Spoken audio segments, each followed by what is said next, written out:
So, welcome to the Sauna Twins Podcast. This week, our guests are Benji and Nikki from Sauna Social Club. Thanks for travelling up to Finnmark. Thanks for having us. Yeah, it's great to have you. Tell us a little bit about Sauna Social Club, what it is, where it is, what you do, and we'll go from there. So we're a sauna and art space based in Peckham in a railway arch. We're just over a year old now, so we've cut our teeth a little bit. We've done a bit of lots of improvements on the space, but sauna, ice bath are at the heart of everything we do, but so is music and live performance and anything that really integrates well-being and arts. That's kind of our jam. Yeah, so we have kind of DJs on the weekends, but not like your usual DJ set. It's always kind of chill out ambient music. And then we do things like sound baths and things, as well as the usual sauna ice bath sessions. So yeah, a good mix of stuff. Wicked. So describe the setup if you were going into this railway arch. You said, like, what are people going to see? Yeah, so I guess even coming up to it, you kind of walk down you go through like an industrial kind of section of Peckham, and you come out onto this row of arches, and you don't really know what it's going to be. And then you kind of open our front door, and you see like it's really high, kind of 5-meter ceilings, and we've got drapes and things hanging down from the ceiling, so it's quite soft, and lots of floor kind of low seating. And then over to your right is where we have like the musicians play. So whether it's DJs or live musicians, sometimes you'll see percussionists there or harpists. And then kind of you look around to the front, and we've got a sauna down at the bottom with a window into it, so you can see straight in to the sauna. And then upstairs we've got another sauna on the mezzanine as well, which you can see. So it's quite like a spectacle, I suppose, when you walk in. It's not really what you'd expect from an archway. And then you head out the back, just down the left-hand side out into the backyard, and we've got ice baths, showers and things out there. So yeah, it was fun to design. All in one place as well, which I think is quite important for what we do. It's about having everything blended together. You can be sat in the sauna and looking down onto the listening lounge. Kind of imagine a Scandi 1970s living room. That's kind of what we've ended up with. It's about an extension to your living room, kind of. That's my kind of thing. So a railway arch, I mean, for those who don't know, although I imagine most people can visualise what a railway arch is, these are, essentially underneath a railway line, like a bridge structure. Challenging space to work with. What sort of challenges do you guys face with trying to operate out of an arch underneath a railway? It's challenging on the one hand, but also, I mean, that ceiling height's beautiful. It feels a bit like a Roman bath, which is, I think, partly what drew us to it. Yeah, the inspiration for sure. Yeah, you get that real feeling of space, and it's a chance to reflect. You can sort of stare up at that beautiful ceiling. I think from a sauna perspective, it's kind of great because you have all that headroom where the heat can sort of rise to, so it keeps it kind of cool underneath, and a chance to build quite tall structures. We've actually built a second floor where we've got another sauna up there. So it's been nothing but a benefit for us. That's good. The only difficulty is when you're trying to do some nice lighting or drapes, you can't really attach to the moisture barrier. So you have to be a bit creative with that. But no, I mean, I think it's the railway arch idea has been really useful, and actually there's quite a lot of saunas that are starting to do that as well. We're aware of a few, even in South London, maybe 3 or 4 more that are setting up in railway arches. Wow. And I'd say in terms of like limitations of being in a railway arch, we have to have electric sauna heaters. We can't have wood fired because you can't have any smoke coming up by the railway. And for us, I mean, in the middle of London as well, it makes sense for air pollution and things for us to have electric saunas. So it works. But yeah, if you wanted kind of a campfire outside, like you can't do that where we are. So there are some limitations, but I think generally what Benji said, actually we found it, when we walked in, it's just a vast open space with kind of clean like white walls and a big concrete floor. So we had a lot of scope there with what we could do. We didn't have to kind of work with smaller enclosed spaces or anything. So it was quite flexible for us. Big actually. Blank canvas. Yeah. Exactly, yeah. And then so there's an exterior space as well. And how does that compare? Is it like also big and expansive, or have you got kind of a cozy? Yes, cozy yard. It is cozy. It's like a kind of yard, and it's in the middle of a city, I suppose, and it's in such a built-up area, so it feels like a little courtyard garden, I suppose. So we've got a nice brick wall at the back, which is really beautiful, and we've just about got enough room for. We have 4 ice baths, showers, changing rooms, and some seating out there, and it definitely feels cozy, but it fits just about everything that we need in it. Nice. And when did this get started? When did you get it off the ground? Well, we had the idea probably 2.5 years ago, and it was one of those ideas where the moment we had it and thought about the railway arch as the place for it, I think within 2 weeks we started applying. We were like, this is got legs, and then obviously it takes a little while to get that going. But yeah, like I said, we got the keys almost a year and a half ago. July 2024. July 2024. And then we were open by the end of August 2024. So Fast we did turnaround. We had it like usable within 4 weeks, and Wow. there were only 3 of us building it as well. Me, Benji, and our carpenter friend Giles. So yeah, it was fast, and then we had another 2 weeks where we were kind of twiddling with things. I was still working as well at my old job. So I was I was doing lots of freelance work as well to support. So yeah, and then we got it off the ground, kind of ready for like August bank holiday weekend last year. So we've just had our year anniversary now, which Wow. is Congratulations. wild. Thank you. And what a change, I suppose, as things have progressed. You know, how does things compare from that early starting out to what your sort of day-to-day looks like now? Yeah, I think it's mad because at the start, I remember this fear, like before we started selling any tickets or anything, we were like, is anyone actually going to come? Like we had so many conversations, like, you know, if people don't come, like how do we deal with this? How do we push it? But I think the biggest thing for us is that we were blown away from like day one of how popular it's been and how people just got on board with the idea immediately, like mixing sauna and arts and well-being together. Kind of it really resonated with people actually. So I think biggest change for us over time has been managing that demand and like the space kind of growing with it. It was really a pilot really of seeing what works and how it works, and we've kind of learned quite quickly through people using it what people like, what they need, and how kind of to change the space depending on how people use it. What about you? Oh, sorry, go on.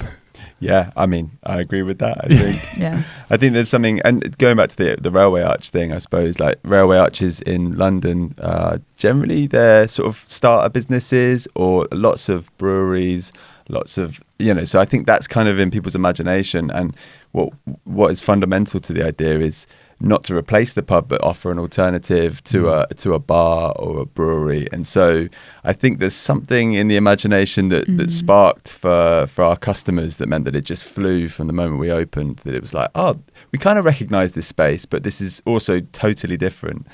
Because it's quite a different approach for if you look at the independent sauna scene around the UK.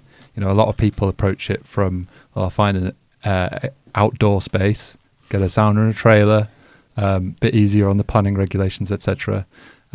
So where you look at these spaces that have been curated a lot more like within a facility, there's often big startup costs, a lot of planning, etc. But you've come at it from a more independent kind of grassroots style. How did you get started in terms of, did you seek funding? Is this all self-invested? What's for the listeners that aspire to do something similar? What did you do?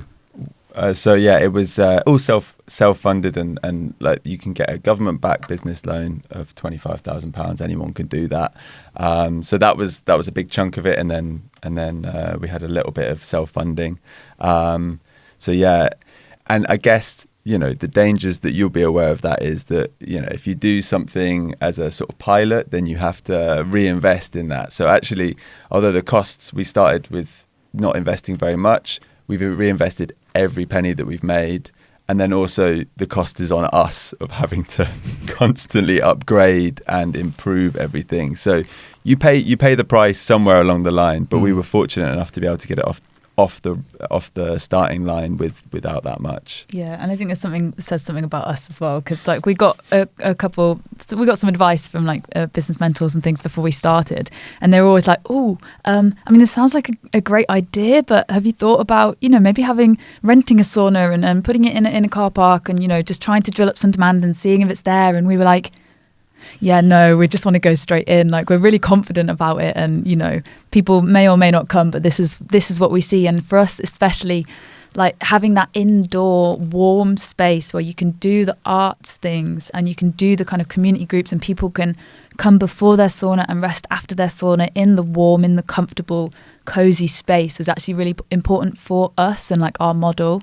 So for us, it wouldn't have made so much sense doing it smaller. That's what we told ourselves anyway. Yeah. It sounds like you've designed a space that's like your idea of heaven, and I think that can often work, you know, quite well, because, you know, a lot of founders go, well, I think this is a good idea, and I'm sure there's other people who do as well. And certainly, you know, the way that I like to enjoy sauna, cold plunge, a social aspect to it, relax, listen to some good relaxed music. You know, I'm certainly less about the sauna techno rave type scene than a bit of 07 chilling out by a fireside is certainly my preference. So it seems like you've kind of gone, look, this is the way to do it, and invested in it. But how did you get to the stage of knowing that was what you guys wanted to do? Like, where does this come from, your kind of sauna journey and fusing those things together? I guess it's putting a few things together. So we'd experienced really high quality sauna in Berlin. We were speaking about Verbali last night, how it's sort of such a great starting point for a lot of people. So there's that sort of experience of high quality sauna, which we hadn't necessarily had that much in the UK, although it's absolutely, you know, and you're a big part of that, to be fair, at Finnmark. So it's that part. And then I guess putting it together with, you know, my background's in acting and theatre, performance, so, and also workshop facilitation, so curating spaces that are comfortable for people, and then Nikki's background in music, and there was something about not seeing those kind of comfortable, nourishing music spaces in London. And so you put all those three together and we're like, actually, this is the perfect thing for us. I couldn't imagine doing anything else, to be honest. Yeah, and I think for me, you know, I'd moved to London like kind of 2 years before we had the idea, and I was working from home a lot and doing kind of music stuff on the side, and I was really struggling to meet people. And, you know, a lot of the places where you go with music to meet people are kind of pubs, clubs, very alcohol centered, very late nights, and I was kind of getting to the point where I didn't want to be out so late and didn't want to be drinking so much, and I was struggling to find a community, I suppose, and feel rooted in where I was living. So this idea kind of came out of that as well. Like, how can we create a space where people can connect, where people can relax, where, you know, you're not relying on alcohol and then feeling crap the next day, and you can also be inspired creatively in that environment. And for us, the sauna was kind of the missing piece. You know, we'd talked before about creating an arts venue, and that was always like our kind of early retirement dream. Like, we'll create a community arts venue and we'll sell mushroom toasties and things, like, yeah, and have like a mushroom cafe, and that would fund it. And, you know, it that always felt like the hard graft, but a really beautiful concept. And actually, for when we started getting into saunas and we saw the potential for sauna to do those things, that was kind of the missing piece that made all of it make sense to us. Yeah. Where did you draw inspiration from for the sauna aspect? Is it just for Bali, or are you? So, I mean, community sauna baths in London, I feel like they've inspired so many other sauna operators as well. Like, what they've done is just wild. They've got, 6 sites now, I think? Or 5. Five. But they've got some out of London that are popping up now as well. Yeah, so I think, like, when we started, they kind of had 2, maybe just about 3. So I think, that kind of access to sauna for more people at a lower price point, and like good quality finished sauna, rather than going to your gym and kind of having a slightly stuffy, kind of dirtier gym sauna. That was like the first time we'd really seen that in the UK. So that became like, they were really inspirational for us. Trailblazers, yeah. Exactly, I think so. And I think the impact that they've had can't be understated. You know? Yeah. And the proof of concept aspect of it. I mean, you know, we've certainly seen it over the last decade of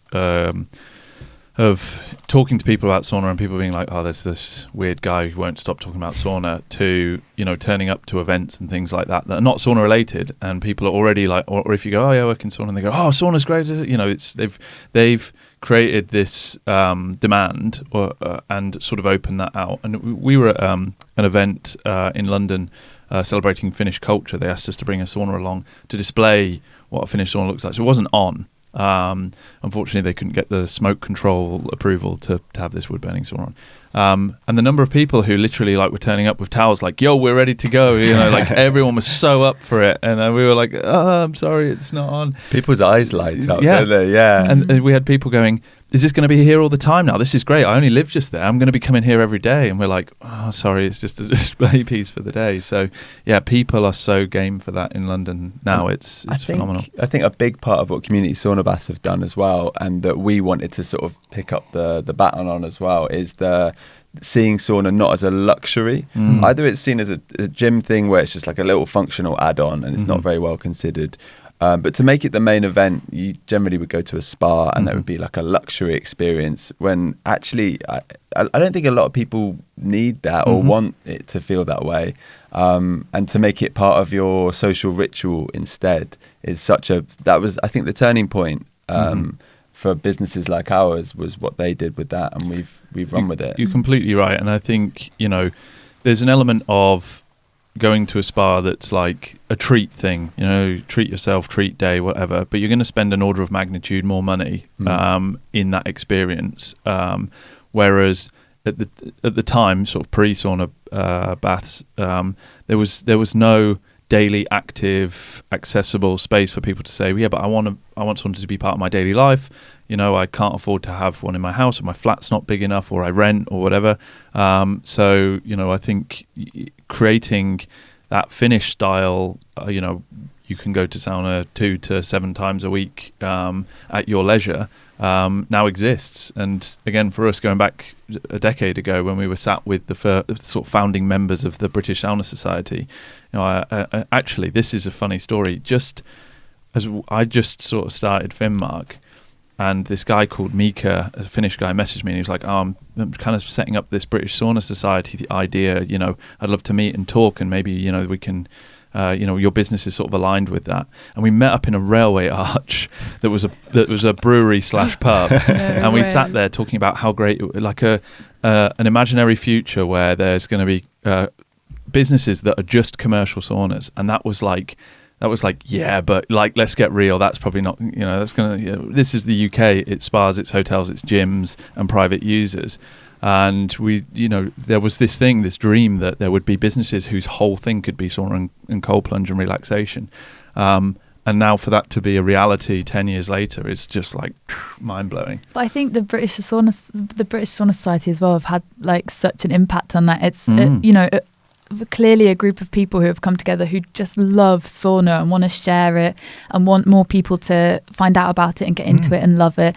And I think that again has shaped the sauna scene in the UK. You know, you've got kind of a scene at the moment being built from not very much. So the people who are kind of the figureheads in that are setting out how it's done and setting out the model for people, and actually, you know, I mean, there's a lot of the stuff that you saw, the UK Sauna Summit, the community sauna baths in London, elements of the Aufguss movement that's happening are all splinter factions from. So usually what happens is the British Sauna Society has this idea, kind of gets it going, but obviously they're not a commercial venture, and then people take it and then make it into a CIC or an independent business. So they kind of like this sauna incubator for ideas and help birth things out into the ecosystem, which is phenomenal to see. I think I also like the fact that a mark of the success of the British Sauna Society, I think when we actually had Mika on originally, I think the group was a Facebook group still. There wasn't necessarily paid membership, I don't think, and it was hovering around 400 people. I'd have to go back and check the episode, but I think their Instagram now has 10,000. Well, yeah, I just got back from Badstufest in Norway, and there was a guy there, a lovely guy, who is in the BSS, just as a sauna fan, who'd got a mail shot in his email saying, hey, this thing's happening in Norway. just booked it on a whim and came out and had a great time. And I thought, like, wow, this is where the movement's at now. We got these people who are properly passionate about it within the space, just as a general public consumption, enough to commit to flying to Norway for a weekend. And they've got some really cool stuff in the pipeline. I would be very cautious about what I give away, because this may have all been told to me in trust. I don't know what level of public knowledge it is, but they're doing a lot more in terms of legitimizing membership, member deals, discounts, but also in essentially building on the phenomenal work that the BSS originally did, and that Emma O'Kelly, who wrote the book on the emerging public sauna scene, to map and make more accessible and more visible saunas in the UK, and give members the opportunity to book more preferentially and everything else. So they are really, really just trying to push and support what's going on, which I just think is really phenomenal. So it's funny to see how this space has changed, and phenomenal that you guys have been a part of that as well. Yeah, I mean, even chipping in, was the BSS Christmas party not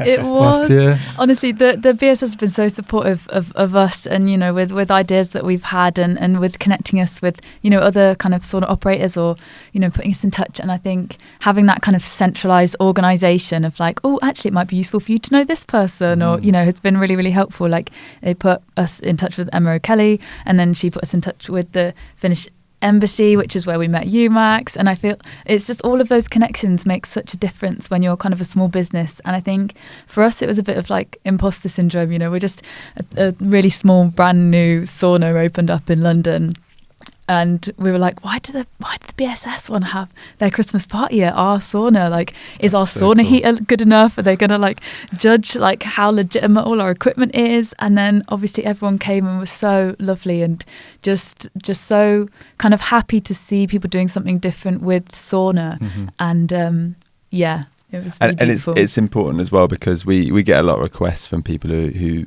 either are inspired sometimes by seeing our space, which is really flattering, or just thinking about it already, asking for advice and things like that. And we always say, we're a year old. We're really not in the position or have the capacity often to give advice, but we can put you in that direction, push you in that direction for the BSS. It's so important that they're there to incubate those ideas and those entrepreneurs. That's a really good point, though. Like, on your journey so far, getting an independent space like this off the ground, what are some of the key lessons that you've learned? I feel like there's so many. We so have many. to collect them. Yeah. It's so tricky, because I think we dove in to start with, and I'm really glad we did some like kind of really basic business courses and things to start off. Because neither of us have run businesses before, neither of us have managed people before. So you've got those like traditional kind of business skills that are really, really useful to know before you start. So that's what we always say to people, go on just a day-long business course. There was one that was run for free by the British Library, and Benji went to that for a day and came back with like so many ideas of, even writing business plans and applying for loans and things like that. So those basic business skills will like set you up for success for sure. So I think those things are important. Finding the good team of like tradespeople and like people that you can trust for advice, whether it's accountants or things like that. Build that team of support.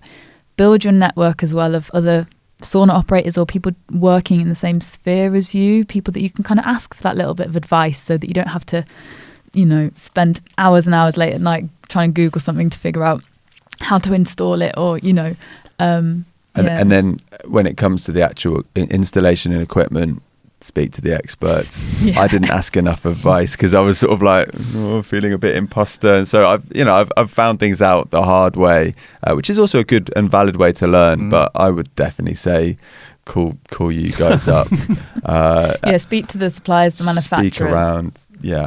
Yeah, I mean, there's so many interesting concepts going on and so many unusual sauna ideas as well, and I think a lot of this stuff is not just sort of trailblazing for the UK, but trailblazing internationally as well. And so, and we often find ourselves with these really unique conceptual ideas, having to go back to our suppliers and say, okay, actually this is a really unique case, how do we make this work in this space? And then they're like, oh, we really need to speak to our like technical gurus, and they have to scratch their heads as well. So, you know, there's a huge amount of knowledge resource base there to solve problems for you, and people who've got your interests at heart, essentially, to make something viable. And testament to Finns and Estonians that supply us, that when we go to them with these new ideas, they're such like engineering folk that it's like, well, I'm sure we can find a solution. Yeah. Thankfully, most of the time, we can usually deliver something that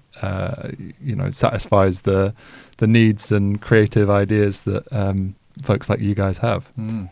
I think going back to what you were saying as well about the space, creative art space, and that sort of stuff, I've often, and this is a little bit tangential, I have often found when I'm trying to like socialize or get groups of people together, everywhere in the UK I go, and to a certain extent internationally, you go to a place, the music is super, super loud, you can't really talk, and so you end up kind of sat in this like shout. And for me, like, I've long, since I was a student, I've long said that I'd just love to be able to go somewhere where the music's sort of like turned down a bit, chill vibes music, you can have a drink, you can socialize, a bit like being in a lounge together, you know, a social space, not dissimilar to a pub, but not like, you know, old school pub vibes, just like, you know, a nice place that you can go late into the evening and just, you know, like a nightclub that's not got really loud music playing.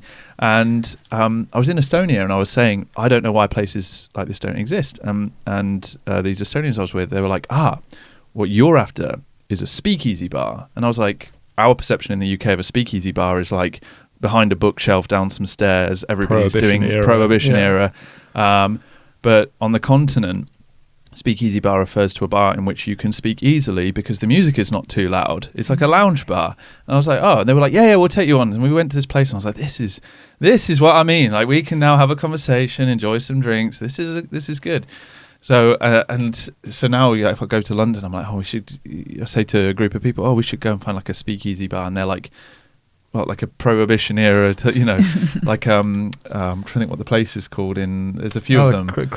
Crazy Cat Mayor. No, that's the Crazy Breakfast. Cat. Is it called the Breakfast Club in Liverpool Street? There's one where it's like there's a fridge in the back, and if you ask for something off the menu, then they open the fridge, and then you go downstairs into a like hidden. But those things are very touristic. They're like, you know, novel. Londoners do not want to go to those places because they, you know, they're not edgy enough. They're not cool enough.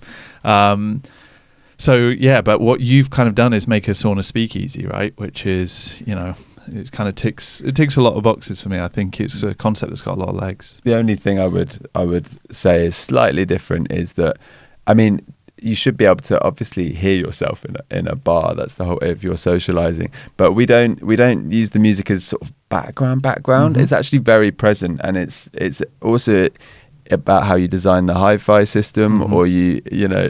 I wanted to talk about that. Because when I visited the first time, I was a bit hungover, a bit tender, and so I mean, just describe the setup, because I think it's fab, and we'll come on to why, but just describe your setup. Yeah, so I mean, our carpenter, as well as being a very talented carpenter, is into hi-fi, and what's great is that there's so much hi-fi equipment from the 90s knocking around, so many enthusiasts that it's actually quite cheap. And if you sort of know where to look on Facebook Marketplace, you can pick up some great stuff. So we have two massive cinema subs. Wow. So you can have that amazing feeling of being in a club without it actually being too loud, but that full spectrum of sound, and then just having enough space and enough speakers that you can actually have them all quite quiet, but to have the overall effect of being in a really like stimulating place where you want to sort of bathe in the sound. So it's as much, you know, sauna bathing, and then you come out and you sit in that as well, and the quality of your conversation might be different as a result, because you've kind of got a third party, you know, the music's there as well, and that's a big part of what we're doing. I mean, music is you, Nikki. Yeah, I feel like it's like you said, Jake, kind of listening bars, especially in London at the moment, are having a real boom. Yeah, exactly. Yeah, And I that's my dream, you know, everyone, the retirement project. I want to make a hi-fi bar / cafe. And it's brilliant. And I think people are really getting into like wanting to listen to different kinds of music, not just club music when you go out, or not just background music. But for us, again, like listening bars serve a certain purpose. But again, they're very kind of alcohol-centered and they're very loud. Like you said, lots of people kind of talking, shouting over each other. People go in groups, so they're not always so much set up for meeting new people. So for us, like having the music is such an important part of the experience. You know, we have one sauna that's like the listening sauna, so we ask people not to talk in there, but you're just sitting together in like quiet, listening to music, and it's a really different experience, actually, kind of deeply listening to that music. And then upstairs is specifically the chatty sauna, so you know, people can come alone or come in small groups and meet other people, and there's a space specifically for that you walk into and you're like, okay, everyone's in here because they want to chat, so maybe I can, you know, break down that barrier a little bit easier. And then after you've been in the sauna, you kind of see people sitting in the lounge and you're like, oh, did you arrive together? And they're like, oh no, we just met upstairs, but I've just moved here from America, and actually, you know, I didn't know anyone, and I've met them and they're really friendly, and we've made plans next week to go back out. So I think like having the music like helping you kind of feel like livelier and also relaxed at the same time is really helpful for kind of creating that space where people can connect with each other, if that makes sense. Yeah.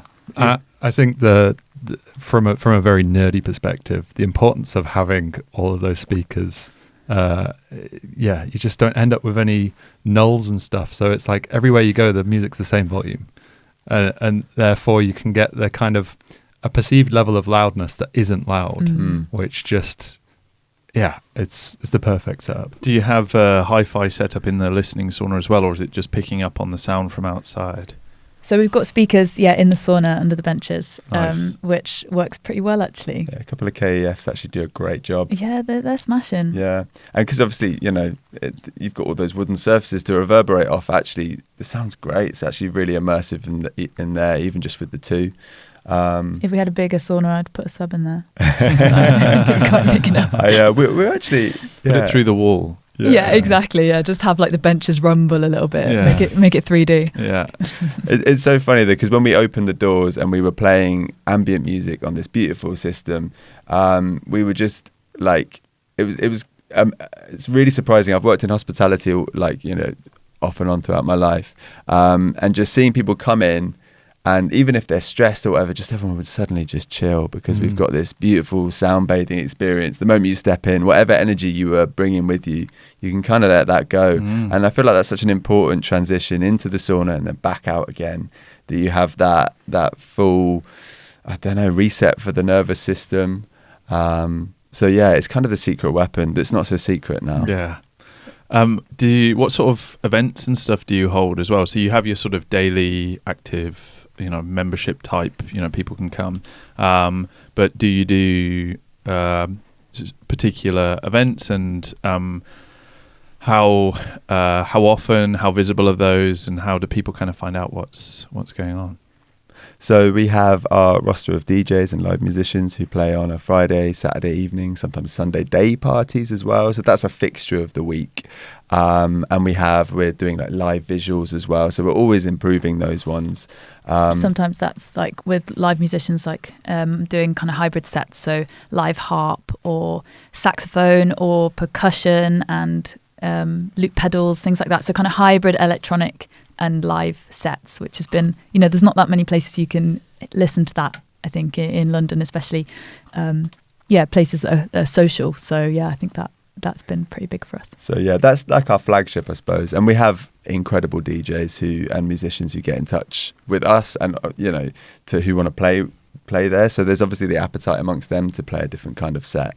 And then aside from that, we run an Aufguss, me and Nikki run it, and with our staff as well. And then we have our creative wellbeing program, which involves breathwork, as long as it's like, you know, we have tuned in sound. So Mark does it always to the music, creative writing, art, play, lots of deep listening is what we're now programming.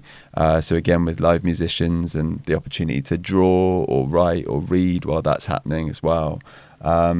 So yeah, anything that really blends the well-being with the creative, we're all over it. How much of that happens inside the sauna? Is there a lot of it that is in the lounge area, or do you bring some of that into the sauna as well?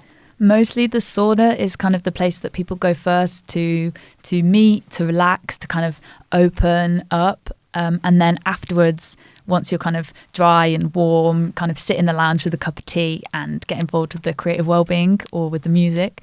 And we found that works really well for us, especially with the sizes of our saunas. We've got like 2 smaller saunas rather than one kind of massive sauna, which, we quite enjoy. I mean, also the sauna can be like a really overstimulating space as it is. You know, your heart rate's going up. It's a natural stressor on the body, and you don't always need to pile lots extra on top of that. A bit of gentle stretching or breath work works nicely, but if you're doing other things, kind of works quite nicely afterwards, I think. Yeah, people with the Aufguss that we do, it's kind of Aufguss, but done the Sauna Social Club way. Like, people are always asking us, because we were doing poetry for a little while, like reading a bit of poetry and then a bit of fanning and a bit of steam, and we didn't do it for a while, and people are always asking us to bring it back. So yeah, I think doing those kinds of little things, it's like something to kind of give your brain a bit of food while you're in the sauna, can be really nice. So it sounds like things are going really, really well. Have you started to consider expansion or extra sites, or are you just quite happy keeping things as they are? It was so funny. From about kind of 2 weeks after opening, like we got into mid-September last year, and we were like, "Oh, we're going to need a bigger arch. What have we done?" We've been kind of thinking about how to figure that out for the past few months, and expanding the space that we've got. Like, we built the mezzanine and everything, but we've kind of hit like maximum capacity really for that. But it's great to see that the demand is still there, and still have so many new people coming through all of the time. Do you have to turn a lot of people away at the moment? Yeah, I mean, we're booked out, especially now it's coming into autumn, winter. We were running at 99% capacity for about 3 months last winter. Wow. So throughout the week, that is, So we're very much busy. We've had to like shut off memberships to stop more people joining, it's brilliant to see that the demand is there, and we've been looking at new venues, and it's definitely on the cards. We're just trying to figure out like where and when and how, what that'll look like, so that we don't lose. We want to keep prioritizing the feeling of what we have now of community, of small is beautiful, of arts. And I think what we do maybe is quite Instagrammable, to be fair. Like, there's lots of different bits, and you're like, why is there a harp and a sauna and people dunking in an ice bath? Like, what is going on? So that's been a really good way. That's how we mostly communicate what's going on, and that's where we find most new kind of people coming to us through. And we're about to start TikTok, really, but we haven't been doing that. But so many people come in, they're like, how did you find out about us? Oh, we saw you on TikTok. And I'm like, who is TikToking? But it kind of it starts to spiral, because then people will come and they won't even tell us that they're there, but then we'll find that they've done a video on TikTok, and then that reaches a whole new audience. So wow. I think that's been really great for us, actually. Do you get much foot traffic outside where you are, or is there much pass by where people are kind of going? Oh, we were one of the first into those row of arches. So I think we actually got the foot traffic kind of going there initially, but now there's like a climbing gym there. There's like a yoga studio and a couple of gyms and a Pilates studio. So yeah, it's all now really nicely symbiotic, and we get more and more of that, don't we? That works really well. Yeah, the sort of gyms and health exercise stuff right next to what you've got. Absolutely. Yeah, it was kind of accidental, and either side of us is like kind of either like warehouses or more like manufacturing businesses, so it was supposed to be like a big mix, but it's ended up quite like wellness, well-being heavy on the row, which has been great, actually, because it's the whole like community over there. Yeah. So when you look at those sort of expansion opportunities, are you looking at, whether that would be site replication, or are you looking, you want to go bigger, or, is it take the concept and multiply it out, or is it more saunas, more? Yeah, we wouldn't want to do the copy and paste, I think, just because of who we are. Yeah. We're a little bit, once we've done something, we want to be inspired and do something new. Yeah. And I think that also it's got to be true to the area as well, which I think is something that community sauna baths sort of really kicked off as well. Like Hackney Wick was the perfect place for that site, but as they've built, they've sort of tried to tailor it around community gardens. And so I think that's where I would love to see the sauna scene go, is to have lots of like really unique and interesting and different designs in different locations. And so as we expand, we really want to be mindful of that. It's not about being the biggest and having the most volume for us. And you can do that in design of the space, in like where you choose to be, how you build it, but also in who you collaborate with. Like, you know, whether it's DJs that we work with or facilitators that we work with for the creative well-being, it's, you know, how can we root this in the local community and the local cultures? And, you know, that is really important. So I think, yeah, it's listening to people who are going to be using the space and finding out what they want, rather than just going, oh yeah, this is what we want and this is what we want to play with. So yeah, it's finding that balance. Yeah.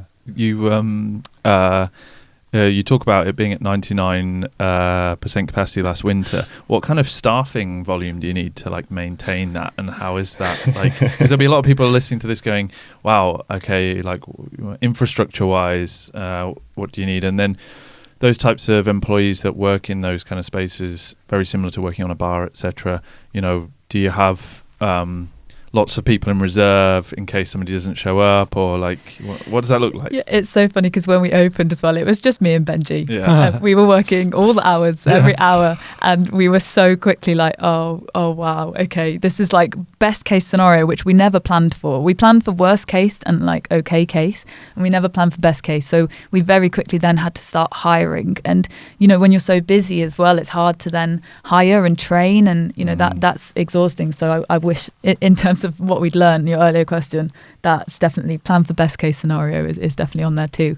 But yeah, we ended up hiring kind of in hospitality, you know, part-time is standard really. So we're hiring part-time help, especially up to Christmas, and then yeah, now we've formalized it a bit with a manager and supervisors and then hosts with differing levels of responsibility, but we always need a first aid trained person there.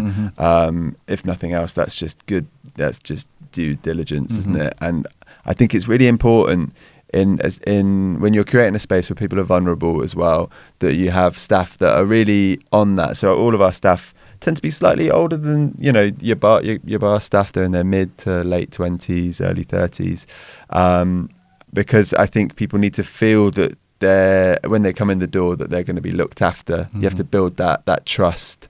So yeah, it's a different proposition to staff than a regular hospitality one, I would say. Yeah, and we ask quite a lot of our staff as well. Like, you know, we have kind of 2 staff on at a time. But they have to, they meet everyone at the door. If they're new, they give them a whole kind of spiel about how the space works, how best, because, you know, people in the UK, we were talking about this earlier, it's like a bit of education really around using sauna and ice baths. It might be completely new to people, or maybe they've just gone to a gym sauna but haven't used Finnish sauna, and it's like, how is that different? And, you know, people have different understandings and different like accessibility needs as well. So it's how can we kind of give everyone all of that information at the door without it being overwhelming, but helping them feel like, you know, we're here if you need us. So that's been a really big part of us, like training staff as well, so that they can hold the space for everyone that comes in, which when you're doing kind of 20 people an hour is actually quite a big turnover for, you know, 2 members of staff. But if we had 3, then it's too busy, and, you know, so we've had to really kind of figure that out as we go. So then if just touching on the fact that you want that kind of feeling of like a pastoral caregiver, what then is like the average age of you're finding your patrons are? Yeah, I think we kind of, it depends on the different types of sessions. So especially for the music ones, you're talking late 20s into mid 30s, I guess. Yeah, from kind of 25 to 40, I guess, is our main age like demographic. But we also have regulars, like members who are in their 60s, 70s. We've got someone who comes weekly who's 85. Wow. And, you know, so it really is a mix. And we love that. We love kind of seeing how different people use the space and what they might come for. And especially, you know, for mental and physical health benefits, it it's across all ages that you get those benefits, and I think that's which is where it's more like a pub, isn't it? It's kind of that institution for the community where you can get this proper cross section, using it at different times for different priorities or reasons, and a lot healthier than the pub. But yeah, I think that's the place that I see sauna going, and it's really exciting. Do you have an alcohol license if somebody wants a beer afterwards? We do, yeah, and we sell like low percentage beers, and like spritzers and things. So nothing over 5%, but like beers at like 2.5% and stuff. And generally, we find that people might have a beer. In kind of Finland, in Northern Europe, it's really normal to kind of be drinking, and sauna is part of the culture.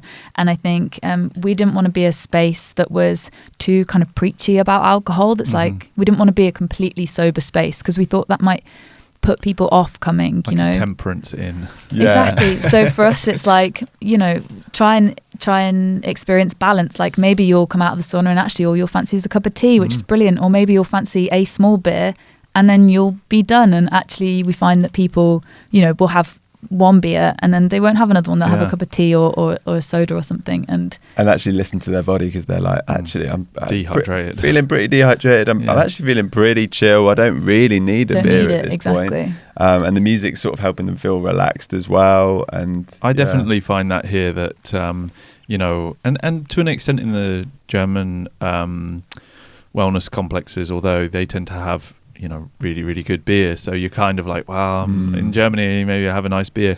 But, even when I go to places like you mentioned before, Verbali or whatever, I'll, if I have a drink, I'll have a beer. I won't be sat there just, drinking loads of beers and stuff like that. And you don't feel like you want to. As you say, you're relaxed. Yeah. You're very social. With such a small team, and obviously with it being a commercially operated sauna space, you've got cold water there as well. One of the things we often kind of hear discussed is the challenges of sort of cleanliness and keeping on top of that, and getting your staff to keep on top of that, as well as this sort of weird thing that seems to be a phenomenon in the UK, where the users tend to, let's say, be a bit more rough and ready with, maybe slightly less respectful of public spaces. Talk us through how you keep on top of all of that, whether you have any challenges with dealing with the general public in that regard. That's such a great question. I think the first line of defense to your equipment and to the people respecting your space is taking that time on the intro. I think it's a demonstration that you love the space, that you're invested, you care about it, and it invites everyone to do that. So I think we have 1,000 people through the space. It's quite a small space every week, and it's not showing that level of wear at all. I think people are really respectful in general, and I think that helps. And then, do you want to talk about the cleanliness protocols? Oh, it's my favourite thing. That is amazing how excited you can get by like different cleaning apparatus that might make your life a little bit easier, But we made a conscious decision not to kind of get like external cleaners in, and not to kind of pay cleaners to come in overnight. We wanted our hosts and our staff and us as well to all be involved in keeping the space clean. I think it's part of running a sauna is doing all of that as well, looking after it and taking care of the place. So, a lot of people, we're always cleaning. Like in between every session, we're cleaning out the floors. We're wiping everything down.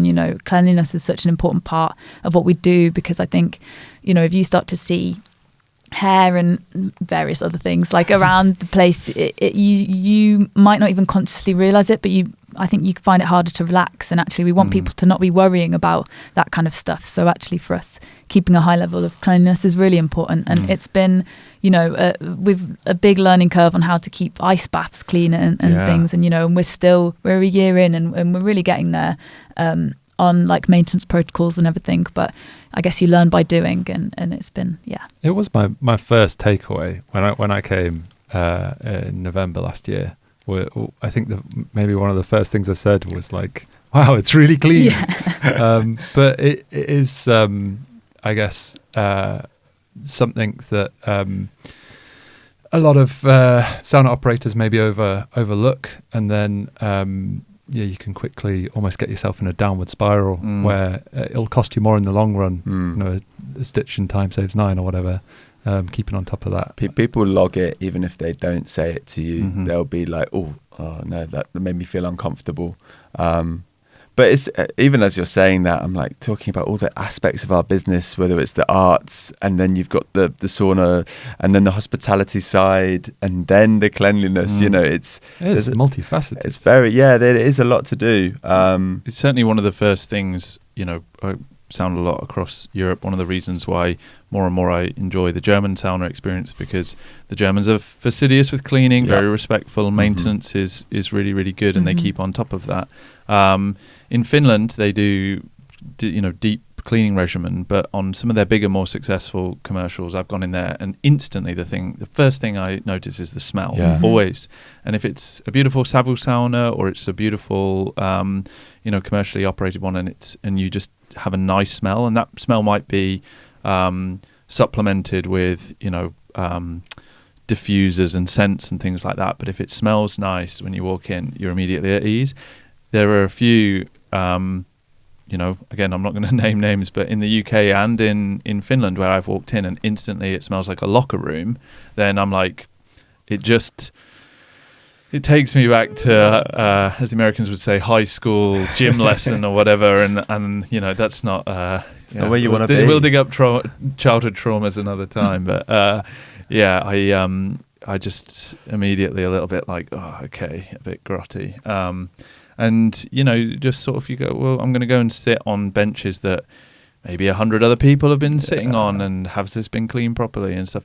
And I'm not a germaphobe by any stretch of the imagination, but if I'm like that, then, you know, the people who are germaphobes or whatever are just going to be like, immediately no. Yeah, and for us it's been again like trial and error with how you design, but I mean, this is your bread and butter, you know, how you design and build benches so that they don't kind of take in all of the sweat and then smell like when they get cold, and for us it's, you know, we've been kind of trying to look ahead and preempt issues. So as soon as we kind of notice any kind of mustiness, I mean, we ripped out the benches quite early on because we were like, right, we hadn't been looking after them quite well enough, and people weren't complaining yet, but we were noticing it, and we were like, right, we've got to get ahead of the curve, get them out, get them new benches in with different, better wood, with a better coating, and then like sanding them back down the amount of times until we found the right products that Benji was sanding down the benches overnight and then like re-waxing or whatever, ready for the morning, and then you're looking at them going, no, it's still not like water-phobic enough, and you're like, yeah. And I think we never anticipated to be quite as busy as we were early on. We thought we'd have more time to work this stuff out, and actually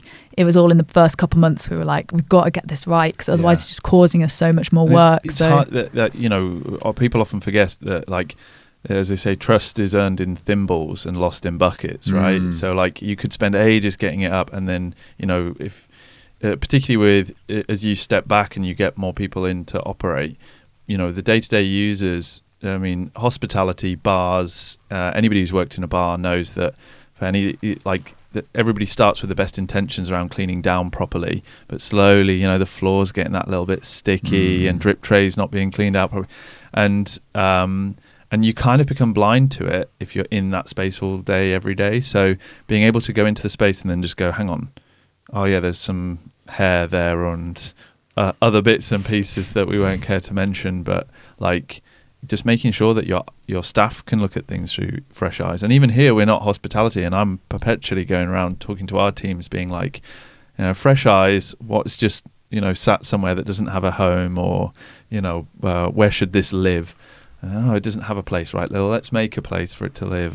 And it's very difficult to do, and we don't, you know, have hundreds and hundreds of public through the doors every day.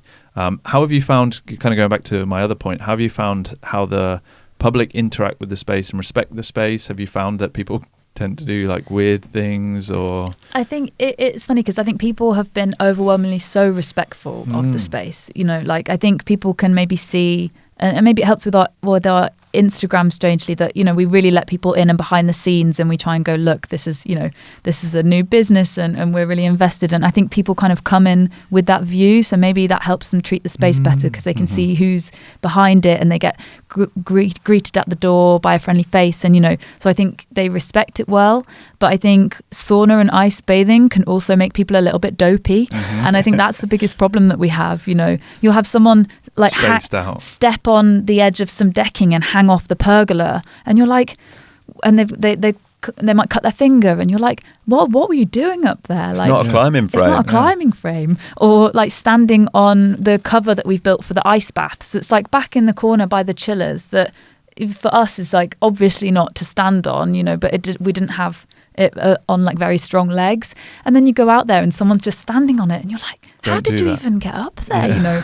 But yeah, I feel that you have to anticipate people using everything in any kind of way and make everything very strong. Your house. Literally, exactly. Well, I mean, we were just in Finland and seeing some beautifully designed saunas, and you know, for maximal low loo and for that heat and things like that. But then you'd look at it and be like, in the UK, someone's going to fall on that sauna heater. That's a terrifying design. That's a shin height heat guard that someone's going to trip on. And I think maybe.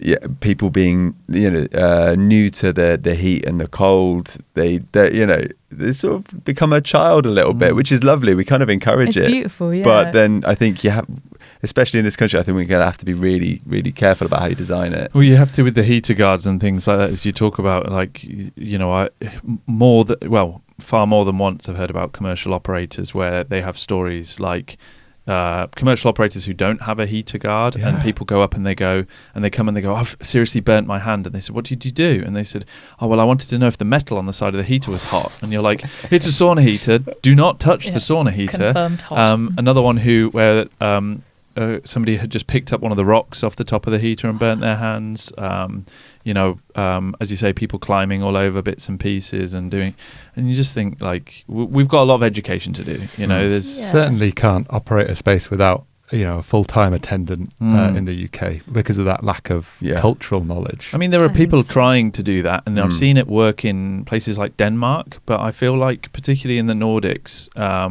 that the level of like common sense and knowledge about how these spaces are used safely is like just more than double what we have here. And I may be completely wrong, and I'm often wrong. But like if you put Denmark, there was a sauna I went to where basically, you pay through the app, they give you a PIN code, and then you can go in and use this sauna by the side of the sea or whatever, and you type it in, and then you have access to that sauna.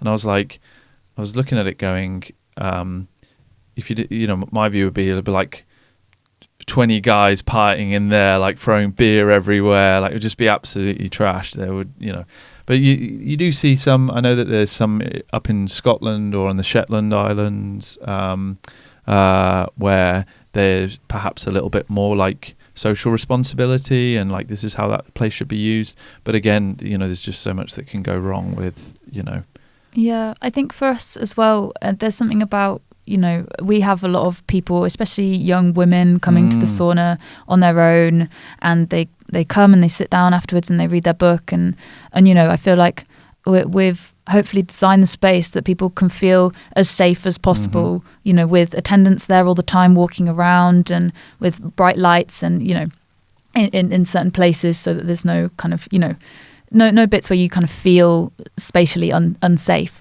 And I guess my worry with unattended saunas is how comfortable would I feel as like a young woman going there on my own, and you don't know who else is going to be in there. There's no kind of like person there to keep you safe, and I guess being in a sauna is quite a vulnerable experience, and you're in your swimwear, and I was put off gym saunas many years ago for having just a few too many men speak to me when I really clearly didn't want to be spoken to. Exactly. And and nothing bad had happened, but I just felt uncomfortable. And I feel like part of our job as sauna operators is to ensure that people feel safe as possible. You can never ensure, but as safe as possible. And I think that's got to be built into the design of the sauna and the design of the space more generally and how it's run. I think the culture is such an important thing of what makes a sauna special, because you can build it beautifully like you guys do, but you need the culture and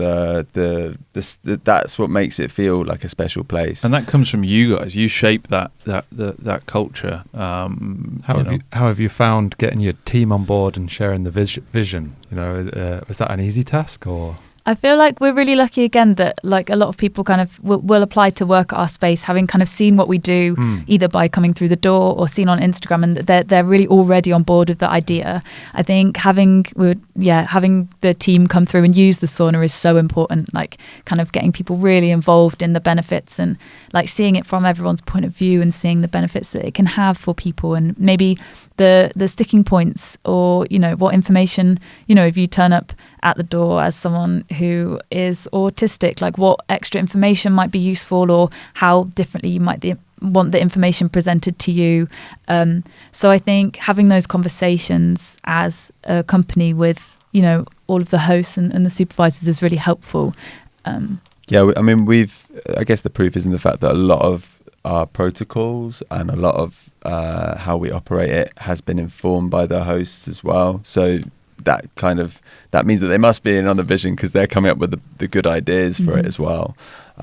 So yeah, I think because they're now there more than us, which again is such a strange, like we're a year in, we thought we'd still be there every day, but actually we're in the office quite a lot, you know, like getting on with all the other things that you have to do when you run a business. So actually listening to the hosts, the supervisors and the venue manager has been really important, and kind of keeping those like open communication loops is really useful.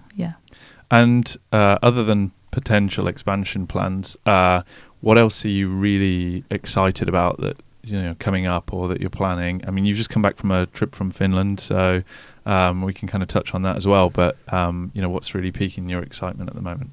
I think developing our creative wellbeing program is the sort of one of the focuses for now.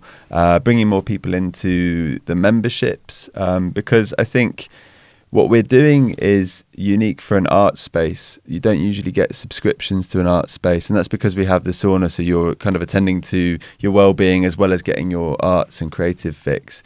So I think that's what's really exciting, is to sort of actually push the spaces as that. It's a place where you can get lots of things in one place, and then with the creative well-being, just seeing what the possibilities are with the space and with outside facilitators and practitioners, I think. Yeah, bringing in the creatives to kind of run the wellness things. I feel like, you know,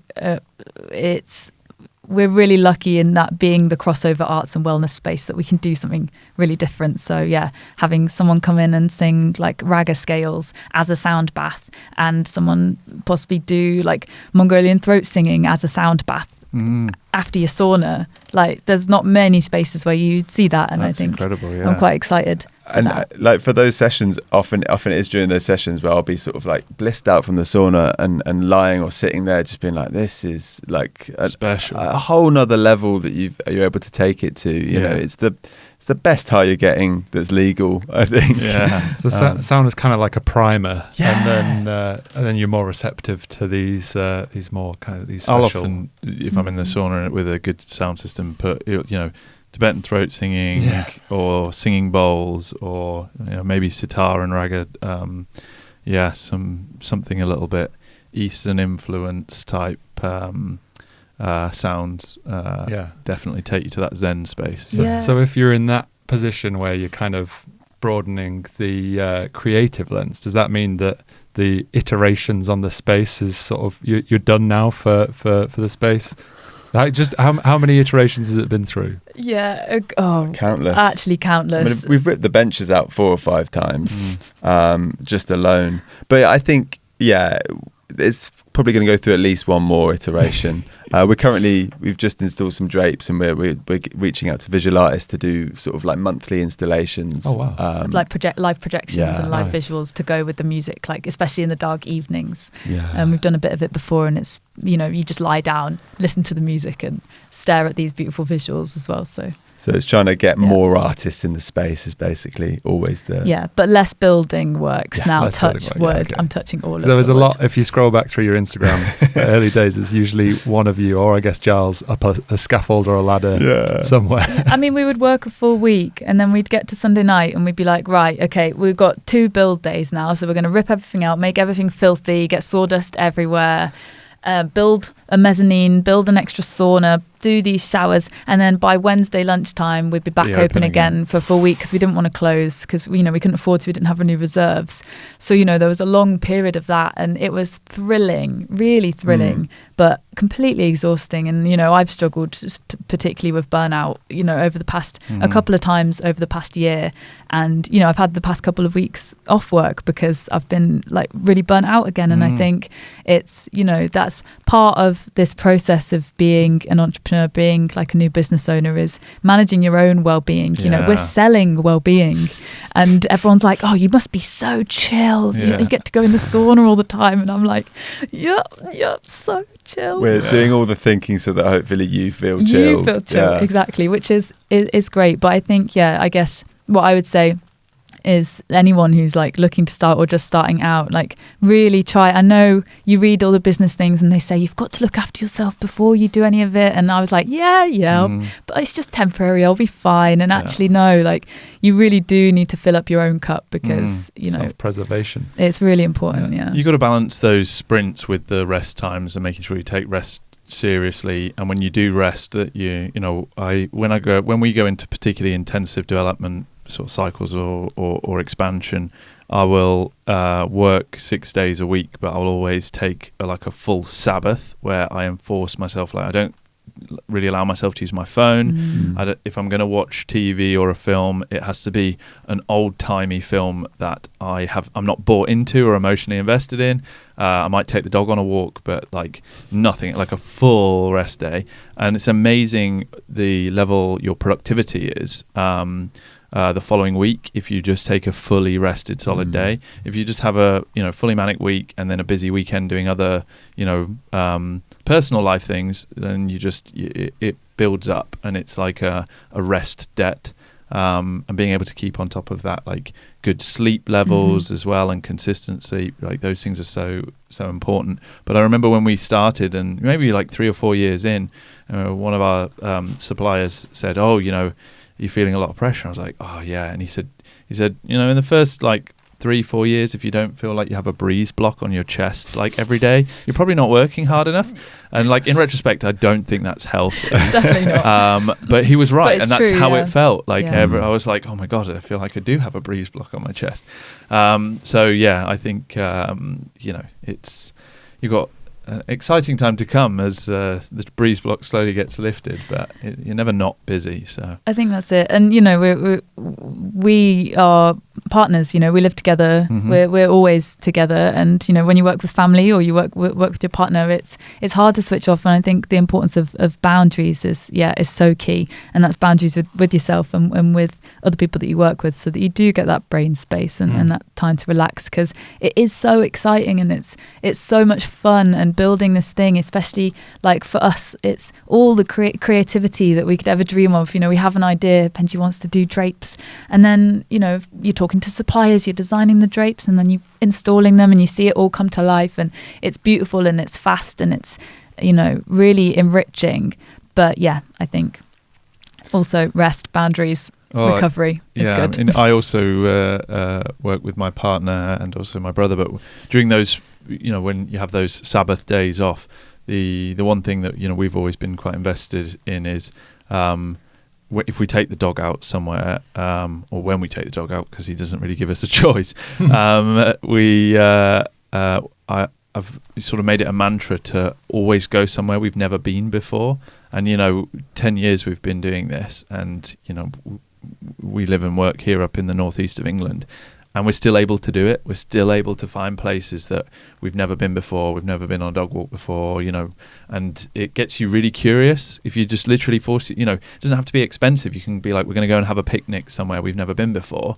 But you can literally, like, it's so refreshing. Just that change of scenery, especially if, you're a couple, you're working together, you see each other all day at work, then you see each other in the evening, then you're knackered at the weekend, so you just sit at home together and do your home bits and pieces. Just having that one thing where you're like, let's find somewhere we've never ever been before, that's just lifts the lid a little bit. That really helps. And don't always just visit other saunas, because that is beautiful. I've noticed you do that. It is work. We love it. We love like going to Have you got to the saunas. stage yet where find it quite hard to relax in a sauna because your brain naturally you go, oh well, I wouldn't do that, that's not very good, and they've put face fixings in here, they should have done that like that, and you can't switch off because you're like in like a critic mode where Benji's always there with his head under the benches, like what kind of ventilation, passive, is it like active, what's going on? So not super relaxing, I would say. Moments of relaxation for sure, and some saunas are sometimes such beautiful places, and I find that like awe-inspiring. Like that feeling of awe is really important to me, feeling like perspective, I suppose. But yeah, I'd love if only we had space, a sauna at home that I could be like, this is my sauna where I relax, I switch off. Exactly. But I'm sure we'll get there. I mean, the one that we have is certainly no frills, a wood burning one, but at our home. But there is something nice about that, like, it's not perfect, but it's mine. And the one we built is just the other side of the wall here in the studio. We have a staff sauna here, which is and that's really lovely. I'm very proud of it. But having built it myself, I know all of the issues, the little kind of, you sit there and it quirks, the quirks, and as always, so you're doing it at the time, and someone will say, no one's going to notice that. But I notice it. So I can find myself having a hard time trying to switch off in there. But equally, sometimes there is like a headspace you can get into where I think with the right company and the right location, really, really mind too much. And I don't get too hung up on, unless it's shocking, like, low bench only and you're not sat in the heat. Then I've been in some super quirky, basically like a shed on the shoreline in the middle of, nowhere or whatever. And, still have a great I'm experience. not exactly, I'll happily, much to many people's dismay in the sort of broader sauna snob end of the market, like, I'll happily sit and enjoy a barrel sauna in the right place, in the right setting. It doesn't have to be. I'm not there with a moisture meter and temperature readings. But I've many times I've been in saunas where people have got like a little infrared thermometer and they're measuring stuff, and they're, that's. I have a little CO2 monitor. CO2 monitors. I mean, that's really I mean, the CO2 monitor is a big one people often overlook. Good ventilation, good fresh air. So key. And the perfect example I got a friend who built a sauna in a old Clarkson's farm style bunker that they found on their property at the end of their garden, and their ventilation is as you might expect from an underground bunker, with 4 people in a decent size. I think it's about 4 meters long and about 2.5 wide. So 4 people in there on the top bench. Atmospheric O2 goes from 22% down to the alarm going off at about 18% when it starts going, this is O2 is too low, and CO2 obviously rises to fill that gap in like 10 minutes. It's very quick. If it's badly ventilated, you're just respiring and your body goes into panic mode. You just start feeling a bit like... You can't get a full breath in. And it's not relaxing. So you get adrenaline. You don't even... You kind of go, I just feel a bit... and I think that's what most people associate with it being, they're like, it's too hot. I don't like saunas. I feel uncomfortable. My stomach feels uncomfortable. I feel like I can't breathe. They're actually describing that feeling. Yeah, it's asphyxiation. And, the panic response... So CO2 is one of the only gases that your body will, when the saturation gets too high, your body goes, oh my God, this isn't good. So, if you go into a nitrogen-rich atmosphere, you'll just get dopey and then you'll pass out and you won't even fight it. Your body won't say something bad is happening. So, if you can drown in a nitrogen bath and you would just accept your fate. Whereas CO2, if your body starts to panic and go, I can't breathe, something's not right, I need to get out of here. And so, we get a lot of that where people go, I'm not sure I really like saunas. I feel like I can't breathe. It's too hot. Like I feel like, and what they're not describing that the air is too hot for them to breathe. And many people will leave the sauna in under 10 minutes because they'll feel like they're listening to their body and it's time to leave. But what I've found is it's mostly that they're getting the first stages of asphyxiation for sure.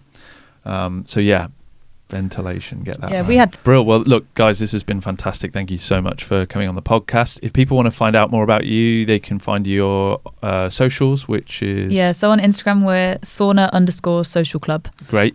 Or our website is saunasocialclub.co.uk. So Fantastic. everything you'll be able to find will be on those two things. And next time anybody's visiting London, try and get yourself booked in there for a session. And shaking his head, you won't be able to.